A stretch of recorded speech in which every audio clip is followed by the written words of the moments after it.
you guys come back to Forza Motorsport with a bit of a challenge, and we start off with a Mark III Golf. Now this is the one from the ridiculous car builds. Absolutely phenomenal. Goes 233 miles an hour, and is faster than a 1960s F1 car, despite being front-wheel drive. And I was thinking, well, this vehicle starts off relatively low class, as in E-class. And in Horizon 3, you can get to 200 miles an hour, just one class higher, D-class. Now, in Forza 7, that's not possible. The class system is, more balanced, I'll say. Horizon 3, you can get crazy amounts of power, within like 1,000 horsepower in D-class, with room to spare. This game, not so much. Not so much. But, you can get, but what about C-class? Now, for this vehicle, I could get probably 200 miles an hour out of C-class, or a very high top speed out of C-class, but you have to sacrifice this vehicle's handling. And, well, while it may not matter in a straight line, it does make the car very difficult to drive, and if the vehicle is too difficult to drive, it might not get to that top speed at all. So it provides an interesting challenge on, can you get to 200 miles an hour in C-class, because the way the game reckons speed is, in order to organize the PI system, they have speed, handling, braking, acceleration, and I don't remember. Anyway, and so they have all these different factors, and if you want to 200 miles an hour, so you need a high speed. You don't need high acceleration, or handling, so you make the car handle atrociously. The car could potentially go very, very fast in C-class. So that is what I set out to do. Starting off with the Porsche 550 Spider. I thought this vehicle would do a lot better, truth be told. And you can see, like, I picked it. It's very aerodynamic, very lightweight, rather controllable, pretty much designed for Le Mans, I believe. And it only achieved a top speed of 174 miles an hour. I thought it would do a lot better. The problem is, I think, with this vehicle, is it gains PI too quickly. Because I can only add around 200 horsepower to this thing. And that means that you don't have enough power to get through all the air. Because there's a very big air wall, and that's why I'm pushed through. And this vehicle is very good at it, but even the great vehicles have a point, and you need that power to push through that point. And this can't get it in C-class. So, I mean, it was very controllable down the straight. Very easy to control. But wasn't very quick. Again, going 174 miles an hour in a 1950s Porsche isn't terrible. But it's, you know, still nowhere near the 200 miles an hour that we're trying to go for. And the rule I had is it had to be able to stop without using the wall. It couldn't hit the wall. And this was able to get stopped. These are all on stock brakes just because of the builds I need. So, yeah, it wasn't particularly good. Next up was the Lotus Elan. 177 miles an hour. And this is when I began to realize the problem with the older vehicles. These classic cars like the 60s and 70s, the super streamlined versions and lightweight, they're low PI, and they're not very fast to begin with, but once you start putting on power, it just builds. Like, power parts add 30 or 40 PI.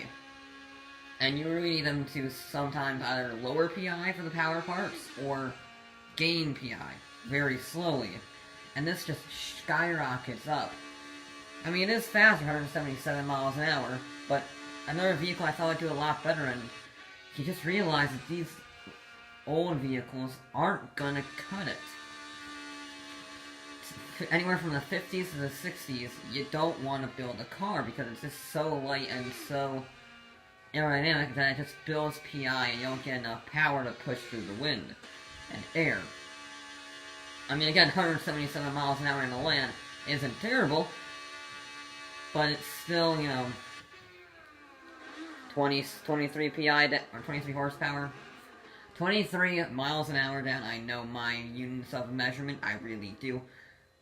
Yeah, not quite able to keep up with the demands.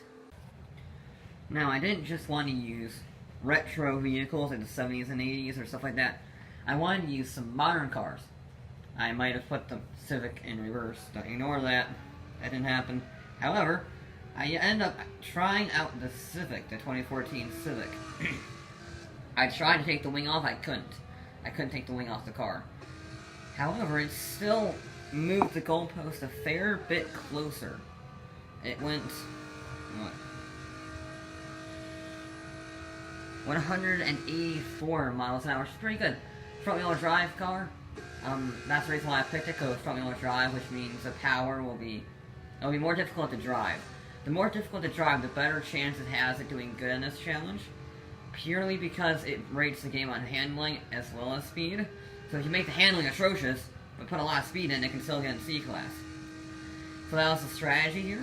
And truth be told, this vehicle actually wasn't too bad to drive. I tried to take the wing off the back, I wasn't able to. But, you know, 184 miles an hour in a Civic is still pretty good. And of course it has modern suspension, modern tires, all that whole 9 yards. So I mean, it is better. Across the bumps, you don't really feel them at all. There are some vehicles later on that get rather scary. But, yeah, you can see I carry good speed through there. But, yeah, it's just not, it has moved the goalpost a bit further. First car in the 180 mile an hour range, but still not quite fast enough. Now, I said I'm not going to use the 50s cars. There are some exceptions. The classic American muscle cars are a good try, because they can get a lot of power. Now, granted, they have the aerodynamics of an apartment building. However, hopefully they have enough power to push through that. And the Fury is getting closer. The Fury is one of the cars I built from the 50s, and it's getting there. It's got 190 miles an hour, and it was actually very controllable. It wasn't terrifying to drive or anything. Yeah, the Furies have always tended to be very good when I'm building them when it comes to driving. Even the crazy ones, like the 1,000 horsepower, the 650 horsepower with stock tires. They all are very controllable and, you know, still pretty quick. And that floating suspension does help it with the bumps. Now, what it lacks is the aerodynamics. You can see in the flat front, that doesn't really help pushing aero out of the way.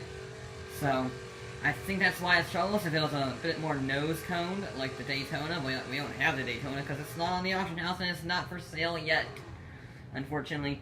But if it had a nose cone like the Daytona, I can imagine this thing would absolutely fly. But as of right now, 190 miles an hour is still pretty good from the Plymouth Fury. Now, one of the earlier cars I built was the Tri-Bi-Fire, the Gasser, from the Hoonigan car pack. This is a whopping 1 mile an hour further down the road. 191 miles an hour, as you might guess. Since these vehicles are relatively similar horsepower, relatively similar aerodynamics, you can expect the speeds to be similar. I tried, this thing has probably 700 horsepower, 650 horsepower. So, it's not exactly down on power. But this is a vehicle that was, scary in Horizon 3, from when you put the, around a track, and at least in a straight line, the Gasser is pretty good. The Gasser is pretty good in a straight line. I'm terrified around corners with it, though, as you will pretty soon find out as we tackle the kink at the end of the straight at 191 miles an hour. And, suspension isn't too happy. You see I get a big old slide from the Gasser. Do manage to recover it, though. And yeah, 191 miles an hour from the Hoonigan Bel Air Tri-Fire. Good car, surprisingly. Not quite good enough, although we are getting there. We have less than 10 miles an hour to go. Now, the Transit Supervan is another vehicle I tried. Another modern vehicle. It does have, well, not very good aerodynamics. Equally, it's probably not the worst.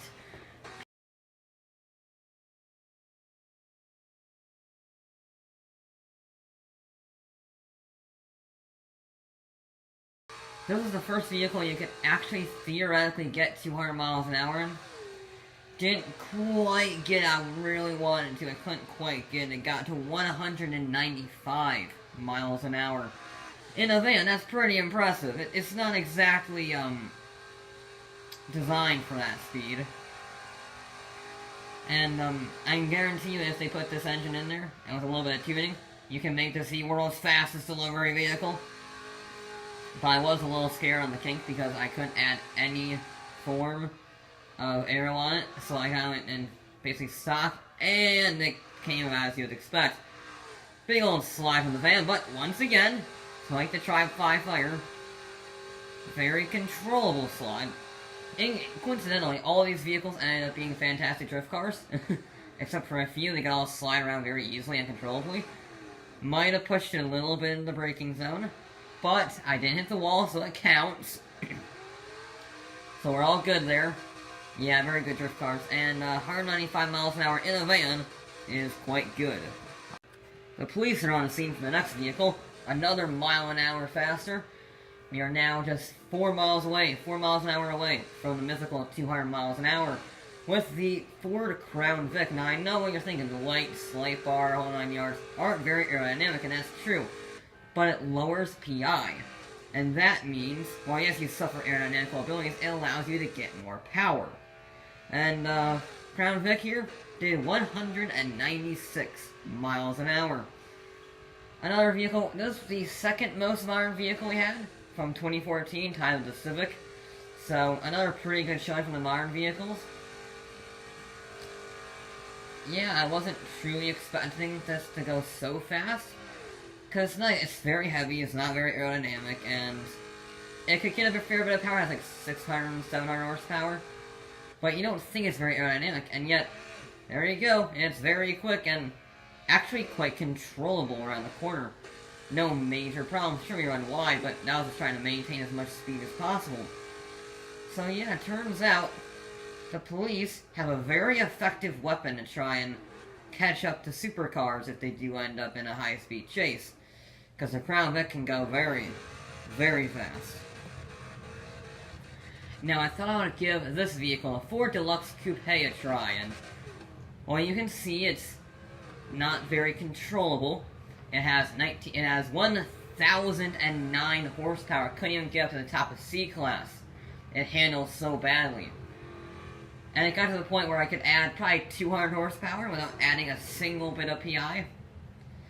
And that's mainly because if you look at the size of the tires are 165s from 1940, and the suspension is from 1940. The one thing it had going for it was aerodynamics.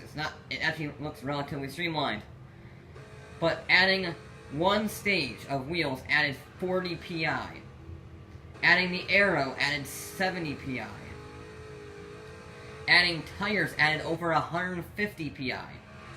And yet, despite the seemingly undrivable vehicle, where the only thing I was able to modify is the gearbox and the engine, this vehicle managed to get 197 miles an hour. Which was very scary. Very scary going down here, because it really didn't want to go in a straight line. And, you would think 1940 suspension, or soft suspension, would help for the bumps we've seen at the entire race, the entire, series so far. Well, this time it wasn't, as it smokes its way down the straightaway. You see it's bucking around everywhere, and then I get some airtime. Yeah, that was scary, and I go massively sideways following the airtime into the corner.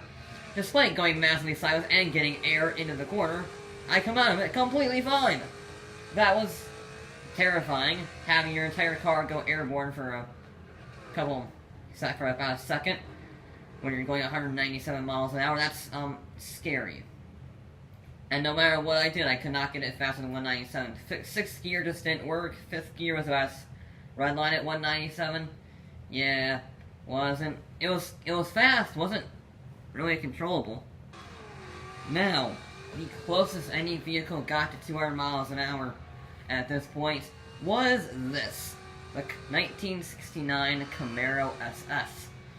And, it got very close. You see, this is when American muscle cars, these are the better American muscle cars, because the problem with the Deluxe and the Fury is that they're not controllable enough, or they have too much drag and not enough power. These vehicles can have massive rear tires, as in 295s or 255s, depending on how much you want out of control. This one I think I had 295s. You see up to 192, 93, and we're approaching it ever faster. We're trying. This had a supercharger in it. I try to make all the American muscle cars have superchargers because I didn't feel like turbochargers were the way to go for them. Up to 197 miles an hour. Up into the corner. 197. I'm pushing it as hard as I dare through that corner. I'll carry 196 miles an hour through that corner. Scrape the wall a little bit. Yeah. It was fast. This is not my finished run. I didn't get 198. This is just a run I was doing for recording. But yeah, these have enough horsepower, as this has over 700, and big enough tires that they can get very, very close. Now, surprisingly, the first vehicle to reach 200 miles an hour that I built was a Cadillac limousine. Yes, now it's not an ordinary Cadillac limousine. It has some bigger rear tires to put some power down a little bit. Has a raised gearbox, raised some differential so it doesn't get one tire fire. And, most importantly, it has 800 horsepower. I wasn't really expecting this to get to 200 miles an hour at all, because it's a limo. And yet, despite all odds, the Cadillac limo is, well, the first vehicle to reach 200 miles an hour in C-Class. It is possible! And it is possible with a limo. That is something I never thought I would say, but it is true. We get up to 200 miles an hour right at the end of the kink on the straightaway. Right there, right before the bumps where we get to 200 miles an hour. And, again, it's very controllable around the corner. No problems at all for the Cadillac limo. Yeah, I was not expecting that result at all. But, hey, you know what? I just thought, let's try the limo. It's front-wheel drive. Got lots of power when you put into it. Well, did I know it'll go 200 miles an hour? And then I do some reverse celebratory donuts in a limo, because why not? I think it really deserves these celebratory donuts, because it's a limo going 200 miles an hour. Now, another vehicle that reached 200 miles an hour was this, the Mach 1. This is the second to last vehicle I built, and it too was one of the few vehicles to reach 200 miles an hour in C-Class, because once again it has enough aerodynamical properties to be able to get past the wind barrier, and it still has, what, 750, almost 800 horsepower, and it really struggles to get to that speed, but it does eventually. And what I've noticed about these vehicles is they get to 190 real quick, 195 real quick, and then from 195 to 199 they start to slow, and it hangs on 199 for so long, and then it just clicks over 200 miles an hour right before here. And once again, you can see that 70 suspension dealing with the bumps very well, and no problems around the corner. Before I decide to go on the brakes a little bit more, I try to be a little bit faster on down that road. I couldn't quite make it. Again, pushing it very hard in the braking zone, but we all get stopped and under control. Yeah, I must say I love the look of this car. I bought it in the auction house, and I'm really unhappy I couldn't find the rims for this vehicle because it looked amazing. But yeah, you know what? It went 200 miles an hour. Another vehicle that reached 200 miles an hour, the Pontiac Trans Am. This is the Bandit's car. Oh, it's good. With that silver black and gold. Oh, it's iconic. And yeah, this would reach 200 miles an hour. It would be very, very close, but it would make it. This thing has less than 600 horsepower. It has 599 horsepower. So, considering it has such a little speed, I found that very impressive. You can see we're to 190, we're just slowly, we're not really accelerating very quickly, we're just keep going. And we're just trying, it's not a very powerful car, we'll be honest. However, it has enough aerodynamics, and it starts off relatively low class, so you can get a bit of power in it. Again, I was surprised this vehicle made it 200 miles an hour right there, you can see. And we go, 199 miles an hour around the corner. In this, it's a C-Class car. We carried 199 miles an hour around that corner. That's the fastest speed we've ever seen around there. I was amazed at how easily controllable this was. Once again, pushing it very hard into the braking zone. Did that a few times. But each time I was able to recover it thanks to this nice little runoff area. But yeah, the Bandit is capable of going 200 miles an hour. Maybe that's why it was so fast at escaping the police. Now, the second fastest car of the day, and the fastest muscle car of the day, is the Dodge Charger. Now, this was another one I bought from the auction house, just so I could save some money on it. And it was pretty good. It could theoretically go faster than what it actually did, but it ran out of road. It went 201 miles an hour, another big gain. But you know, it is the only muscle car to go faster than 200 miles an hour. So, hey, you know what? Take what you can get, right? Take what you can get. And yeah, I got another very controllable car. I put 255s on instead of the 295s just because I wanted to have more PI to play around with. And I can still get some pretty decent traction out of it, so the tire sizes are much smaller than they could be. But, you know, I want as much power as physically possible because that's the priority here. And yeah, 201 miles an hour and a very controllable corner. Not quite as controllable as the Trans Am that went out last time, and it was playing quite close to the wall, but it did make it nonetheless. Now, the winner is the Mazda RX-3, and it's got a little party trick. If you notice the fact it's going to 8,000, 9,000 RPM, that's because it has a quad rotor in it, with 736 horsepower in C-Class, in a little RX-3. Yeah, let's just say taking the restrictors off, added no PI. That's how bad this car handles.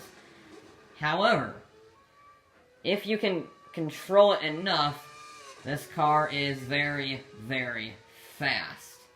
As in, it puts everything else to shame at 10,000 RPM. You see, it's up to 160 by the end of the first quarter. And it's up to 180 before the first kink. We're approaching 195 already. There is 200 miles an hour before the first bump. That is incredible speed from the terrifying little lawnmower. That's way after be the better option, but still. 210 miles an hour, spinning the wheels all the way down the circuit. 211 miles an hour. It's an app. I put a wing on it just to try and give it some form of grip, because it has less than 205s on the rear. Got a little bit of airtime at 212 when we slide around the corner at 190 miles an hour. Despite all of this, I'm losing the back end, Magically, I don't immediately die. It helps I got stuck in 6th gear, but I do a full 360 with a drift without hitting the wall. I was very impressed with that. Pose for the camera a little bit. Yeah, RX-3 is incredibly, incredibly quick. Undoubtedly the fastest vehicle here by 11 miles an hour. That's a lot. So, if you want a C-Class car to go 200 miles an hour, the RX-3 is your best bet. That does going to be it for this episode of Forza Motorsports. So I leave you with the awkward camera angle of the donutting RX-3. I'll be back with more.